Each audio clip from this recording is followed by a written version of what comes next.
fans. What a great scene outside the building. 10,000 or so Raptors fans gathered just to be part of the experience.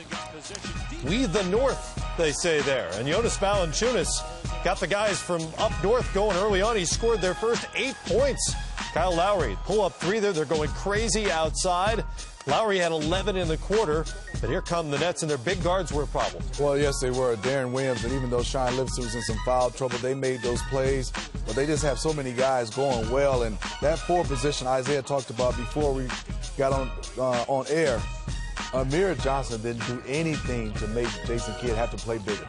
DeMar DeRozan 0 for the first half. On the other end, it's Darren Williams, transition three, and the Nets go on an 18-2 run. I thought Williams came out and set the tone for the Nets offensively. Greivis Vasquez, you know what? Good or bad, stuff is going to happen when Greivis Vasquez enters the game. I mean, good today. I mean, he came out, brought them energy, and there's KG and Kyle Lowry.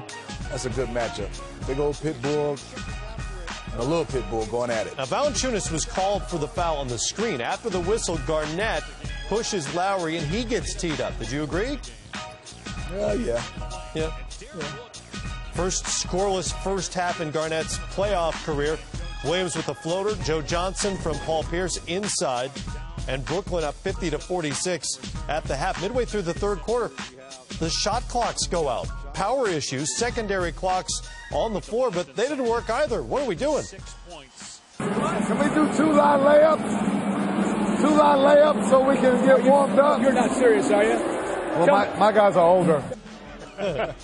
Great line from Jason Kidd. So here's what we're doing now. The public address announcer now has to count down the shot clock verbally for the players. And to me, advantage, experienced vet guys. Been through it, gonna play through it. Young guys, it could be psychologically messing with them, but give Vasquez a lot of credit. He kept playing in Kyle Lowry. What an effort for those two guys. He knocks down the three there.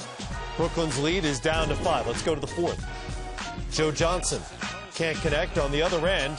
Lowry to Patrick Patterson. And the Raptors aren't necessarily a running team, but in this matchup, this is maybe an area where they can take advantage. Well, this is where they need to score because in their half-court offense, they don't really have the go-to guys like a Pierce or a Garnett at the end of the game. So they have to score in transition. They have to create turnovers, and they have to score in the ways that we see that they're scoring right here. Great block by Patterson on one end, led to the Vasquez three on the other, and they take the lead at 76-75, and that's when the crusty old veterans take over. Joe Johnson, the floater, Kevin Garnett, that was his first bucket of the game, and then Paul Pierce, 9 straight points to put it away. And doesn't it seem like Pierce and Garnett are moving just a little quicker right now? They're moving just a little faster, have a little bit more pep in their step. Yeah, watch him. It's like the lights finally came on the last 5 minutes of the game. That's when they get the adrenaline. That's when they get the juice. That's when they get excited. And normally late in games, it's Joe Johnson putting things away for the Nets, but it was clearly Pierce in this game as Brooklyn wins it 94-87. Pierce scored 15, 9 of those in that late game stretch. Johnson had 24, 8 boards, 4 assists along the way. D. Will also went for 24.